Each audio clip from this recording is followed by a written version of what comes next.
अब देखिए ये एक बाकायदा अमल है, फ़कत सूरह तौहा एक दफ़ा नहीं पढ़नी, ये एक बाकायदा अमल है कि जिसको इमाम जाफ़र सादिक़ अलैहिस्सलाम से मनक़ूल किया गया है।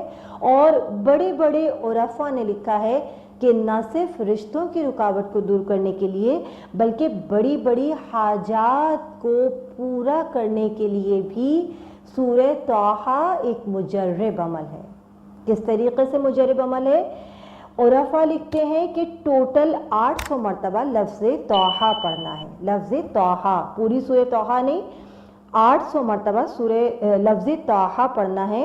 इस लफ्ज़ की दो बरकतें हैं, एक तो ये कि रसूलुल्लाह याद आते हैं और दूसरे फ़र्जंदे ज़हरा इमाम ज़माना अलैहिस्सलाम जो कि इब्ने तौहा हैं। अब हमने 800 मरतबा किस तरह लफ्ज़ तौहा कहना है, ये ख़ास अमल है। सबसे पहले 100 मरतबा तौहा तौहा पढ़िए।